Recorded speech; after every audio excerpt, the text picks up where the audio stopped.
welcome to the Laughing Monkey Music Show. Today we're on Rob. Rob is from Tygers of Pan Tang. How are you?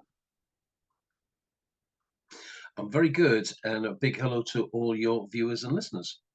Well, thank you. I have hopefully it's a wide variety. I try doing all types of music because I'm a fan of just music, and I try to encourage people to listen to all types of music, which is important, or at least be Yes. aware of it and not be so close-minded. I always like to say, like, I'm in my early 50s, so like like in the 70s and the 80s, you always see those TV specials about actors and musicians, and you may not know who it was, but it was like not like a dossier, but the entertainment shows would do it when you like, and you'd see it, you're like, oh, they're okay guy, or oh, check out that music or that woman's, you know what I'm saying? And I'm hoping that old fashioned angle, or someone goes, oh, Rob's a pretty cool guy. Let me check out his album. Oh wow, you know what I mean? It's kind of that kind of thing. So, Yeah, but a fan, obviously, if I'm a rocker and it's my generation, you guys are definitely a band I listened to when I was younger. Happily, you guys had a second version, like Deep Purple Mach 2. You're not new now, but it was your second version of your new monster vocalist, who's been phenomenal, who's given you the engine, you know. absolutely, absolutely. Jack is definitely our jewel in the crown, as we say. He's been in the band 18 years now. The new kid is still right. He's still a new boy. Yeah, considering I've got 45 years in, so yeah. Well, you're going for the Tigers pension plan, so they get the Absolutely, yeah, absolutely. I'm the oldest tiger living. Yes. yeah, the old tiger in the cage. Um, but to that point, though, I mean, obviously he is fantastic, but the band itself, and that's the hard thing for musicians to get is the chemistry. And I think he was Absolutely. getting him in. First, it's hard to find a good perfect storm to start off when you guys first started out. You're like everyone's like, "Whoa, this is great." The chemistry just worked, lightning in a bottle. And then things go on with different. You've had, and people can look up the other interviews. You talk about the ups and downs of record labels. You still produce a lot of good music, sometimes different changes, and you've left the music industry and you came back. But this, to have lightning twice, you know, to have another great Well, combination yeah, of players. absolutely. Why have one bite at the cherry when you can have two, and maybe even finish it and spit out the pip? Why not? Yeah, um, there aren't many bands on the planet where there are still the original members, no, every single one. Um, I, I'm struggling even to think of one band um, where all the original members are still there, if they haven't left or unfortunately passed on or right. whatever. Um, and people come and go for all sorts of different reasons. Whether it's musically, whether it's personality, whether it's family, um, all sorts of things. And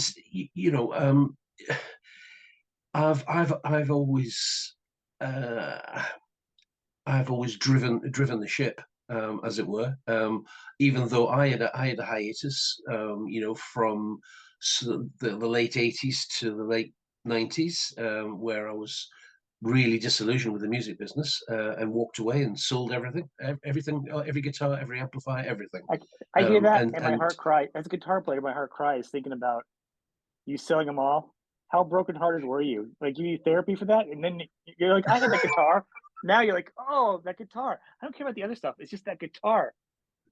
well, I probably, yeah, I never did have therapy, but I probably Some kind of I guitar could therapy probably for all those missing guitars, right? I could probably do with it now. I mean, I had a lovely guitar collection.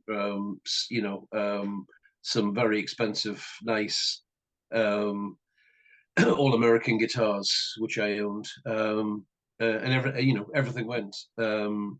It was just it was just something that I felt I had to do in my head. I never stopped going to shows. Right. Although that was a bit like a busman's holiday because I always had itchy feet and thought, God, I would really like to be standing up there. And I never stopped buying records. And I really resisted when CDs sort of first came on. And I thought, no, I'm not Yeah. having any I, CDs. I, I No, did no, too. no. Also, I did too. I was okay with cassettes for some reason because it still felt Cheers, like, everybody. yeah, that's a little early for me to get, but cheers. It's well, I'm 4 or 5 hours further on than you, so it's early evening here, so it's just a little medicinal grape juice. I was doing some Australia before, and it was like 6 o'clock in the morning. I'm like, I can't drink with you. If I'm drinking with you now, I'm an alcoholic. I can't do this. So yeah, Well, this is the Chardonnay grape. So cheers to all your viewers. very cool, very cool. Thank you. So, and I think, and I want to say a few things. Is first off, on a serious note, at this point, and I always like to say this, like there's certain things I think it's important. My goal with this show is, talk to artists. Is a no such thing as guilty music, no such thing as one hit wonders. There's no such thing. Any of these rules. Like if you're in a band or you other members, there's no thing. You're an artist and you're playing, you're performing, and if you love that artist, you want to support them, and you can support them even if you don't like that album. You can still be a fan of them. Say, yeah, that just wasn't for me. Doesn't mean you don't like them. It just means that wasn't the album for you. No, And I don't absolutely, think and people are so black and white though, and that's where it gets kind of weird and wonky in the music world. well, throughout history, bands have released albums that were quite different to um, what their mainstream um, ideas were, as you know, and fans flag it up and they go, "Oh, I wasn't expecting that." I prefer this. Right. Um, and they do stick by them. And we could name names, we could name examples, but is it fair? Probably not. No. But there are there are bands that even the Tygers. We brought out an album called Noises from the Cat House. Mm-hmm. Um, Which is always a fun name. and probably if it probably yeah a great name for an album, and there's some the music on it is all there, but Yep. is it essentially Tigers? Maybe quite not. It might be, we might have got a little bit heavier and a bit a, a more heavy metal than hard rock, Right. but it's got one of my all-time favorite Tigers tracks on there, which is the closing track. Mm-hmm. um, which is kind of in three parts, which does everything from um, hard rock to ballad to theatrical to absolute heavy metal. At the end, and it's not something that you would really associate with the Tigers. An 11 minutes, 10 and a half, 11-minute, three-part epic song, but I really like it, I have to say. But we took on aboard the comments from the press when that came out, and went back to the grindstone. Mm-hmm. We had Jack joined us at that point, and we started writing material for the next album. And when it was reviewed by Classic Rock, Jeff Barton said, he said in one breath, in a quote, he said, "If I only had enough money to buy the new Whitesnake album, the new Def Leppard album, or the new Tigers album, I probably would buy the new Tigers album," which was very kind of him, and a very nice quote. So that kind of told us that we were well and truly back on track. I hear that, and I like that, and I don't think he really jumped the shark with that album. I think it was interesting. I think a few things that I'm going to say, if you give me a minute, I want to share with you. Like, I think for people, a band is just it's kind of like a family and a job because you're doing fun and emotional, and there's money involved in it, in your life, and you're touring, and you're living together. There's so many parts to it, and you're creative, and it's so hard to be creative with somebody without being sensitive or angry or emotion because being creative is putting your emotions out there. So when you're creating each time, that's why people are always fighting in the studio because you're laying it out there, and they're not expect people not to fight or break up or move on or say I want to go in a different direction. Isn't fair for an artist to begin with, you know. Yeah, I think all bands go through that. Right. And of course, the test is to to go through that and come through the other side, rather than spit your dummy out the pram and say, well, I absolutely think you're wrong, so I'm leaving, and I'm going, and that's it. And that's the wrong thing to say. um, Healthy discussions about music are good, Right. because at the end of the day, you want the best product you can possibly put out, as an artist, because if you feel it's the best product, then you feel good about it, and you want to shout from the rooftops and tell everybody. Right. Um, and I'm sure we'll get to our new album, which is out Yep. on May the 5th, called Thank Bloodlines. you. And yes, I just get that little cheap plug in there. This shows about I, this album. That's what I'm talking about. Yeah, well, I always view an artist's career, no matter what field you're in, as a staircase. Um, Now, we're not going down the pun of a stairway to heaven or a highway to hell or all that kind of stuff. A simple staircase in a house, and every time you bring out a new product, whether it's a CD, a record, a book, a video, if you know, if a film, you want it to be better than the last one, because that signifies a progression. That signifies that as an artist you're developing, and you're moving on, and you're moving up. So you go up a stair. You don't want to stay on the same stair, because Right. that's saying to everybody, well, I've got nothing new to offer, really. And you never want to get to the top of the staircase, because that's saying, well, where do we go from here, because we really feel we can't go any further. And that's not where you want to be. You want to keep on going up this imaginary staircase, never getting to the top, of course. And I genuinely feel with Bloodlines, we've got up two stairs. The band is absolutely on fire. We have recorded it. We have recorded the album in a completely different way to what we normally record. Well, we used to record conventionally before this wonderful thing called COVID-19 happened. Um, we used to go into a studio all together, and spend 2 weeks, 3 weeks, at record company expense, recording an album. And there was an element of unnecessary pressure upon everybody, because everybody wants to fight their own corner and get their own bit recorded as quickly and as perfectly as possible. Um, and looking back on that, because we knew nothing else, that's just the way it was, and that's how you accepted things. But looking back on it from the way we've recorded Bloodlines, I'll never go back to that, and I never want to do that again. The way we've recorded this, everybody has a home studio now. And indeed, if you've got a mobile phone, you've got a home studio. With technology, it's moved Yeah. on, since I started 45 Except for years ago, when there was drums. no internet. Except for drums. Except for drums. You got to do Well, the drums right. you have got to do the drums right, and we did do the drums right. Yeah, they sound great. So I don't So know how you did them. we produced a demo with, obviously, with programmed drums, from a machine, um, and from the demo, everybody, worked their own, like, improved their parts, as it were, and Right. recorded them perfectly.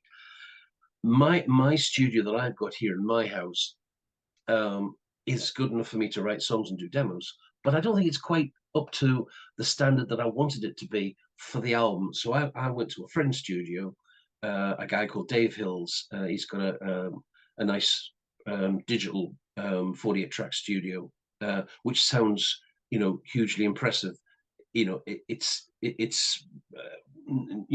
not in a mansion or anything like that. It's part of his outbuildings, as it were. Very nice it is, though. And he's a guitar player, and we just sat, and I recorded my guitar parts, and we went through them.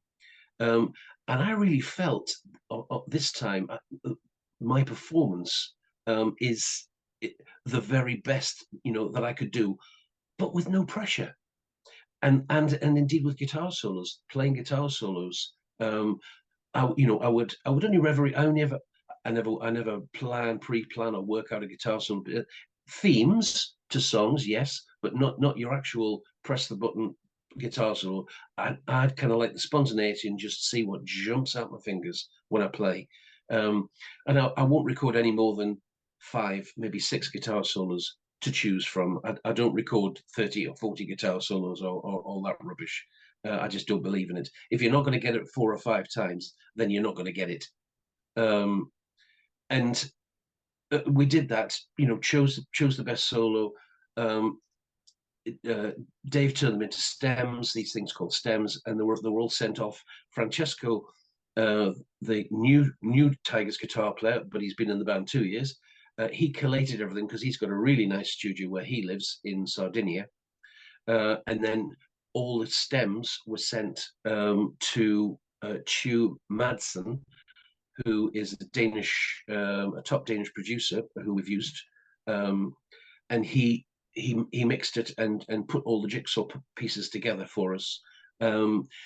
Tue was recommended to us by our record company. He normally is associated with slightly heavier bands than us. He's done work with Metallica and various other bands. Some of them I have to confess and put my hand up, I've never heard of, but when you Google them, they're huge. So it's my knowledge is quite limited in that field because it's not really my kind of thing. It's just not me. So he did an amazing job, and with very little direction, he just got us. He got the band. I think I called him a couple of times for a couple of levels. Can you turn the guitar down? Can you turn the bass up? And that was it. There was no direction, or can you make this sound like this? Can you stop this there, whatever? He just did it, and it sounds absolutely amazing. It really, really does. It really does. It's a big sound. I want to go back and listen to some other stuff he's done because I was very impressed by the production. I went to school for production way in the day, so I appreciate when I heard the album. It sounds so fresh, like it feels like I felt like I was 18 years old again, unwrapping a cassette or something, and then with the music and the songs and going to the Edge of the World, I was like, I felt like I was a kid again. It just like everything just felt so new. Yeah, Edge of the World is the first single. It's the opening track of side one of the CD and of the LP as well. Great choice too for an opening track. Yeah, thank you. And we open the show with it as well now. Originally, what happened was I had a load of song ideas demoed, and when Francesco joined the band, I sent them to him. I fed them to him 2 by 2 by 2. And he kind of dissembled them and reassembled them, adding, writing his guitar parts and writing new parts, and really took the song ideas that I had really to the next level, I have to say. And on Edge of the World, the breakdown Spanish guitar in the middle of it is all his creation, his idea, which is genius, because for the people that haven't heard Edge of the World, it's very easy to check out because, of course, it's on YouTube. It's a standalone video on YouTube.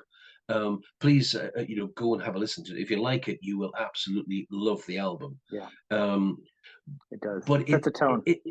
It has that light and shade in the song, and you go down to this very melodic Spanish guitar, and then the solos absolutely kick you, so hard.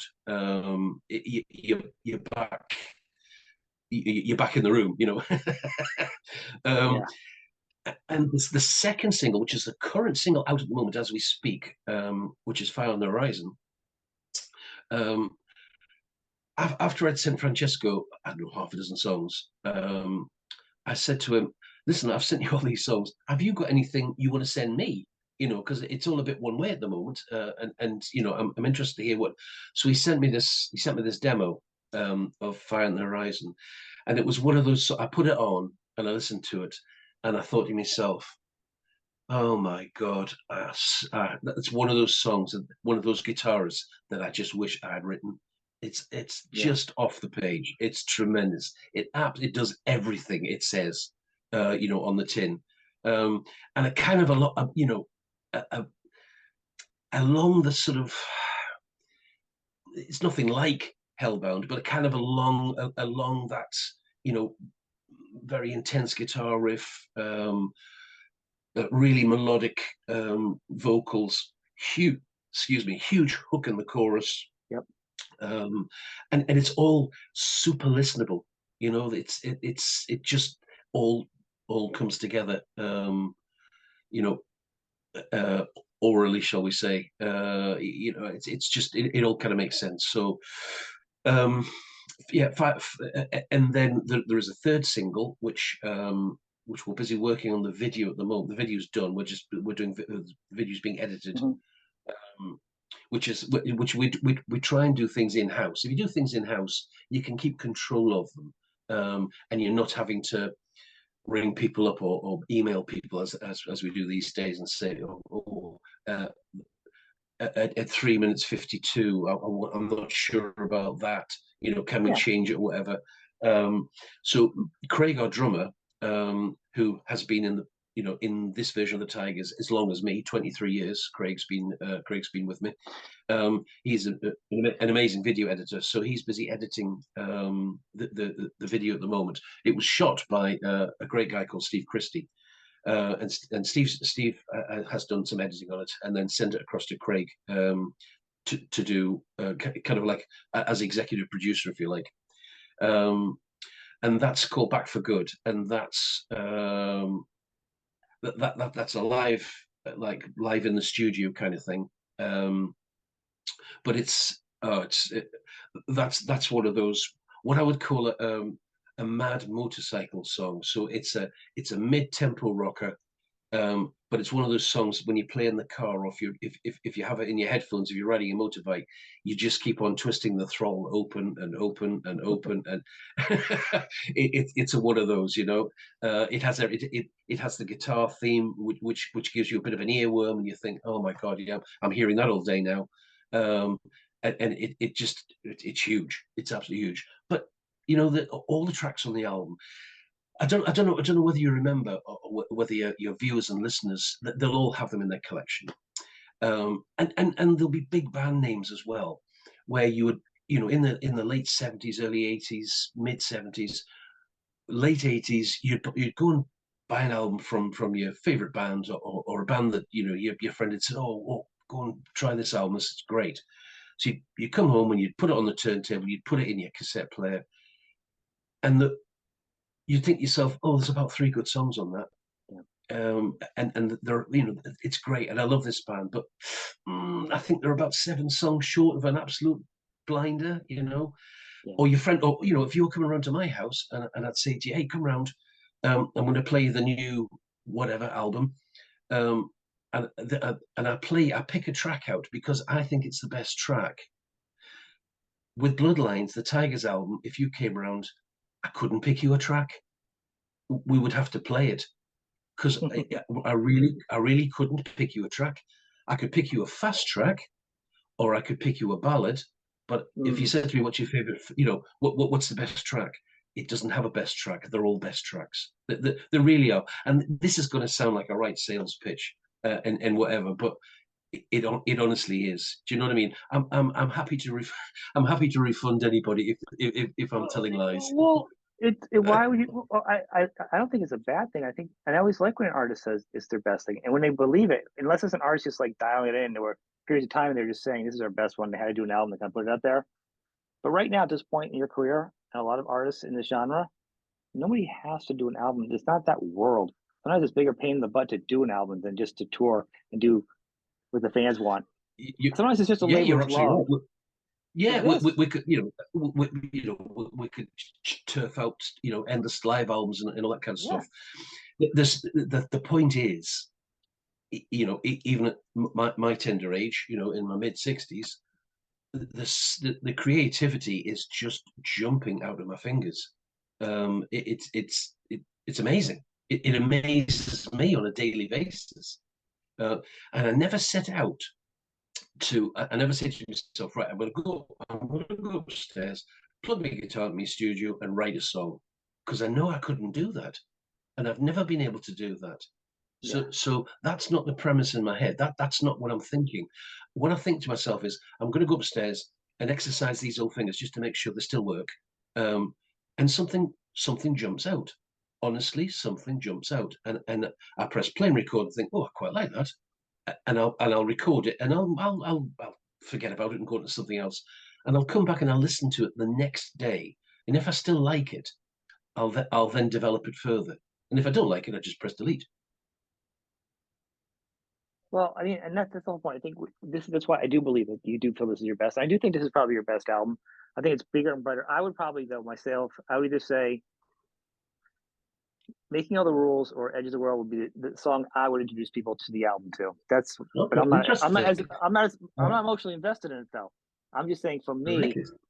that and it's great because I'm a big fan of because I like vinyl also. You know, Hmm. and it's worse to me when you have three songs because if I have a record, you don't really like skipping songs around. Or two skipping songs, you make a playlist with that kind of situation. Yeah, If I buy a yeah. vinyl, I want a good album. I want a solid album. I don't want to be flipping or suffering through one bad song. And song lineup matters too, the flow. And Mm. you know, so you That's, bookmarked it with Edge of the World and Making All the Rules, and all the songs in between. It fits perfect. It flows. The arc is there. You well, know, making all the rules. That was written by Craig, our drummer, um, and Francesco, and it's Jack delivers it absolutely perfectly. There's a great storyline to it, mm-hmm. and Francesco and I got our acoustic guitars out. Me here in the northeast of England, and Francesco in Sardinia, and played the introduction to it, and then it kind of it turns into a rock song, Mm-hmm. but it's um, I think it's quite a masterstroke to finish the album with that, It's brave. It's because the great. album It's plays out creative, naturally. right? And that makes sense. Yeah, It feels more like a musical story when you do it like that, which is and like a yeah. soundscape. And that's where some of the best our favorite albums came from. I mean, that's why a Zeppelin got so big because it was a journey. You put it on, you were going somewhere. You know, whether you were smoking something or not. You know, in other bands and Pink Floyd and a lot of bands, you really wanted, and that sometimes people forget how the songs put together. You take your Mhm. favorite albums and shuffle the songs and see how it works out for you. Not gonna be that great. You know what I mean? No, Um, no. but there are, yeah, like I say, Taste of Love, Kiss the Sky, I'm looking at some of the song titles here. They're really great. You know, there really isn't a stinker in a bunch. I really do like it, and that's why I wanted to promote it. I don't do this for any kind of anything except Thank you. for No, promote music I like. So if I don't like it, you know, if I thought, well, that's all right, you know, I would be like, you know, we've been no. putting our time into it, you know. Appreciate that. Thank you very much. And You're welcome. we're It's not good. we're not afraid to use it, because we're a hard rock band. Doesn't mean to say that we're kind of a grand piano or anything. So A Taste of Love. When I came up with the front of that, um, that was originally played on guitar, and I rang Jack up. Jack lives in Florence, and I rang him up and I said, Jack, I said, I'm hearing the front of this that I've sent you as a piano, not as my guitar. Have you got anybody that can transpose or even transpose the guitar chords that I've played, onto a keyboard, onto a piano? And he said, yeah, I've got a friend who's playing the circuit in Italy at the moment. He'll do it for us. And oh my goodness, if I could remember his name, I'd give him a name check, but I can't. But he does have a name check in the credits in the booklet on the album. And he played we recorded it and playing a grand piano, and he's put a bit of Hammond organ in the choruses, which is neatly hidden in there as a layer.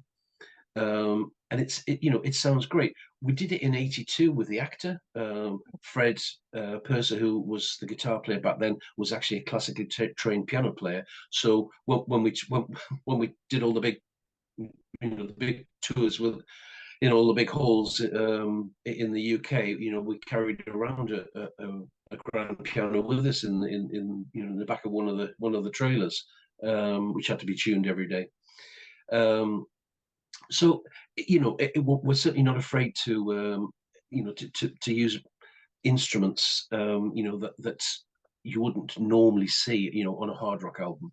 Um, and I think that ballad has it's a rock ballad, so it starts off, it captures you in the net, uh, and then it gives you a good shake as it starts to develop.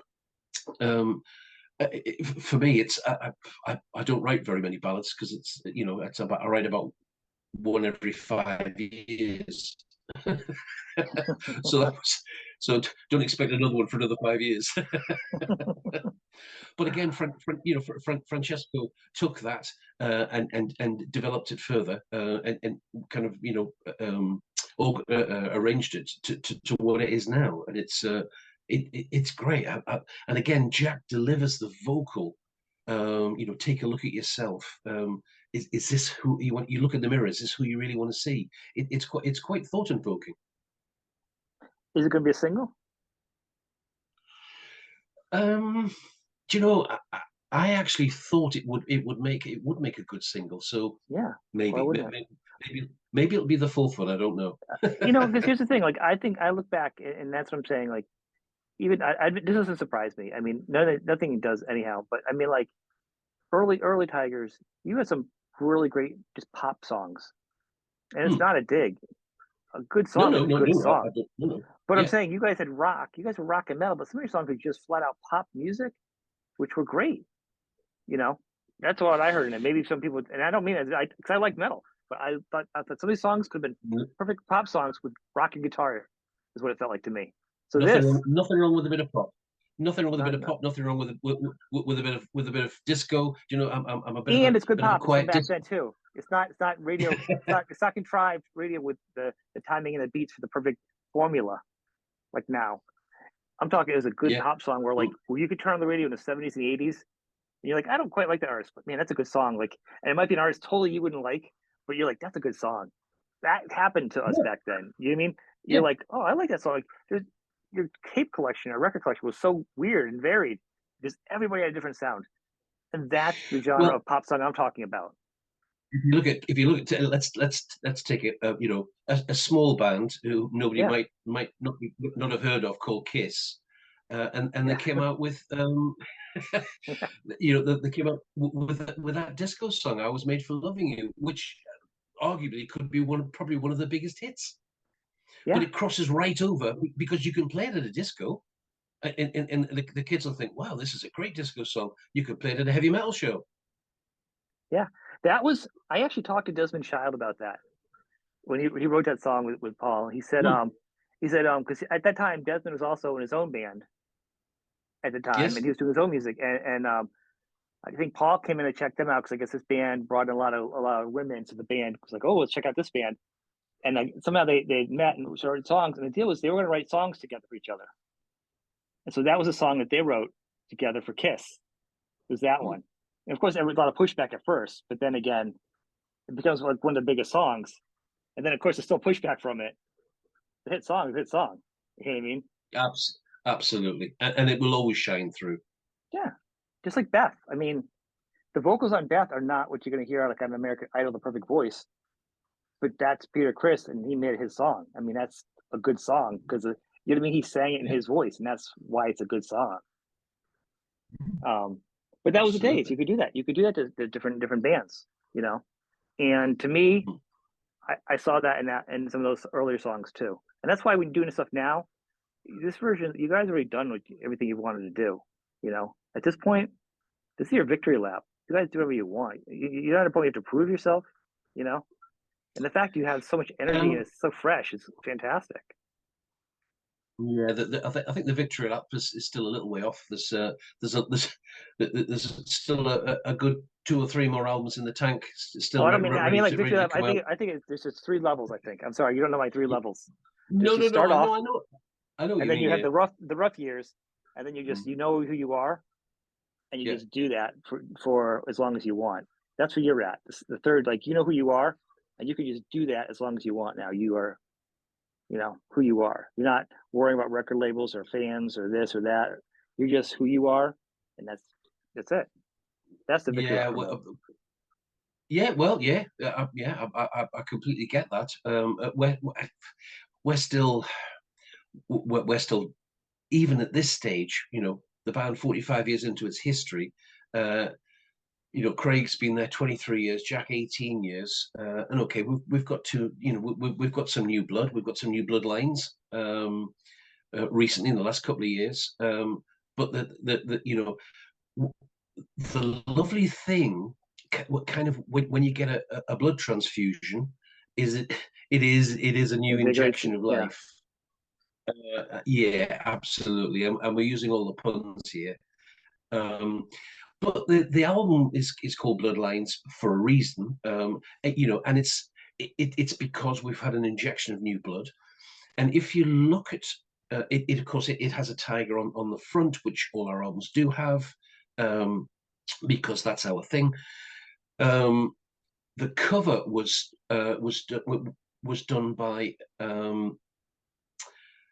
an artist who Craig actually recommended, and Andy Pilkington, and he just, when I first saw it, I was just blown away. I thought, crikey, that the detail out is immense. Have you actually got, where you sat there, have you actually got the album cover in front of you? Have you got a picture of I it? don't have it directly in front of me now, but I do have it. It's great. Right, I was just going to ask you an observation about it. So you have the tiger, and it looks like there are trees, there are red trees around the tiger, which everybody says they're trees, but actually, when you look at it closely, they're actually arteries and veins, and Oh, it's okay. it's very cleverly done, and so the blood is coming down the trees into this pool underneath which you can't see, and it's creating this. It's rebirthing this new tiger, which is why when you look at the tiger's head, he has a little ball patch, or she, Yeah. or it has a little ball has a little ball patch because it's not completely formed yet. It's the bloodlines, the blood is flowing through, and it's evolving. And it just, Andy did us proud. He did an absolutely amazing job with his artwork for us. I'll have to go back and look at it and blow it up now and really look in more detail. It looked cool, but I didn't Yeah. like really pull up on my computer screen and blow it up and go through it. I listened to the Well, it's album always probably nice. like 10 times, but like I didn't, It, you know. it's always nice to have a little backstory to have a look back over it again. I like the fact it's tiger blood. I mean, that's kind of pretty cool. Yeah, absolutely. Yeah, absolutely. I've been heard tiger blood actually since Charlie Sheen went on this bender. But this is a little more positive. Well, no, Nice backstory. I hasten to add, no tigers were harmed in the making of this album. I'm sure they didn't. If anything, you're very supportive of it. And look, Mac, you are one of the bands from the new wave, still rocking it. And I do want to be clear to people when I do say legacy, and if anybody's new to my show, I don't mean legacy love. I really don't mean this is it for you. Like there's a lot of my favorite bands. Like most people that are on the show, and the legacy lab can be 25, 30 years. It just means you've gotten past like the 90s and the early 2000s was so weird for music, and record labels and Napster and this and that. That was usually the middle for bands that are around right now, or it was the death knell for bands that just couldn't make it past that fairly because it was hard. So if you made it past that, that was the middle part where like if you got past that and you're making music now for fun, for a living, for whatever, then this is you're in your victory lap, of Yeah, yeah. music. That you're doing what you want now. You've won. That's it. Now you're just kind of having fun. Yeah, I like that sentiment. The album before last, the album just called Tigers of Pan Tang 2016, we actually got a gold disc for, which was quite nice, for physical sales. The last album was released just as COVID started, so we did 3 shows to promote that album in its entirety. So that didn't really get its best chance. But I mean, there's lots of shows this year, from Mexico City to Norway, and all venues in between. So we're pushing it as hard as we can. The new album, and of course, we play new songs. in the live set. We just rejigged it about 2 weeks ago. Took 7 songs out and put 7 songs in. So when you're coming to see us this year, you will hear different songs to what you've heard in the past. That's for sure. Excellent. So it's a kind of a new show, which is very exciting, and sometimes very worrying, wondering whether sometimes I do think to myself, what's next? Is it a chorus or is it a verse? Well, But yeah, I muddle through and get it. I think it's exciting. So, You being on tour is great. I mean, any chance of coming over towards the America? oh gosh, we'd absolutely love to come across to the States, but um, it's finding the right tour, to be quite honest with you, because do you know, I don't know whether or not a lot of people know this. When bands come and play in the UK, they come and play in the UK for free. Yes, I've actually. If they watch my show, they've heard me go on this rant because I think it's baloney that you guys get. It's so So expensive to come over here. so when we come across to the States, it's now $2,000 per person before we even set foot off the plane. Mhm. So that's 10 grand to land somewhere, and then you've got to do shows. And then you get Um, taxed on your merch yes. here, and So then the incentive is shocking, really. yeah. Yet everybody can pile into the UK and just do what you want. Well, they heard the whole So Brexit thing is daunting now for American bands. They're like, I don't know, man. It's kind of crazy to go around now. I think it's a little stressing for bands now. well, yeah, COVID hasn't really affected anybody coming to the UK, I have to say. So yes, it's definitely on our agenda. We would dearly loved to tour the States, and I'm sure attendances would be well up towards 100%. But it's finding the right deal and the right tour, to be quite Yeah, honest with you. I totally Um, understand it. I totally understand it. because we haven't really done it. It would have to be, if you're just going to come and see us once ever, then it's got to be right. Right. Or do yeah, I mean, it would have to be a totally package deal with somebody else. Either you bring somebody else Yeah, over there, so it's a double deal for somebody who hasn't done it. So it's super fantastic for people to come out, or you're going to go with yeah. somebody who's already proven to fill some seats and then you can make some money because you don't want to end up in debt. That's not good business, you know. No, no, absolutely not. Absolutely not. No. So I Yeah. mean, and I tell people this is it. If you see your favorite band going on, you want to see Tigers, they come around.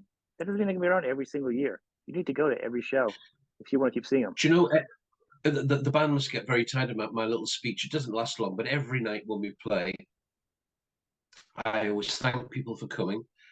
And I don't thank, I don't specifically thank them for coming to see the Tigers. I thank them Mm-hmm. for coming to that venue. And I say, because if you don't come to this venue to watch your favourite act, and by the way, thank you very much for spending your hard earned money on tickets to come and see us. But if you don't spend your money coming to this venue, it'll close. And Mm-hmm. that'll be another venue gone. And you'll have to travel further away or Yeah. look further afield to go and see somebody. So it's a fantastic venue. Please keep supporting it. Please keep coming. Thank you very much. And I mean, the band clap. The band clap me now saying this because it needs to be said. It's I do sound like a crack record. I'm sorry for the pun, but it's very important that if there's a band coming to town and you want to go and see them, then pull all the stops out to go and do that, because Yeah. you help the venue out tenfold to keep the venue going, and the boys and girls behind the pumps pulling the beers and pouring the Jack Daniels, the venue owner that has to make a living, and of course you're keeping the band on the road. So Yeah. it's all super important. And I know money's really tight at the moment, but music's always very special to everybody. It's a therapy almost. It's the heartbeat of life. If music is your thing, um, and even if you have it on, if you have the radio on, if you're by yourself and you turn the radio on, it's like having a friend in the room. No matter what music's playing, it's comfort. It's somebody there with you. And even better if you're playing some Tigers, because there's a big cuddly furry friend there with you in the room. Well played. Well played. This is. I want to thank you. This is fantastic. I want to encourage people. You said, would you say May 16th? I didn't know the date off the top of my head for the May release. 6th. May Sorry, May 6th? 5. Okay. May 5. May the 5th it comes out officially, worldwide, everywhere. From your favorite duck pond to Connecticut.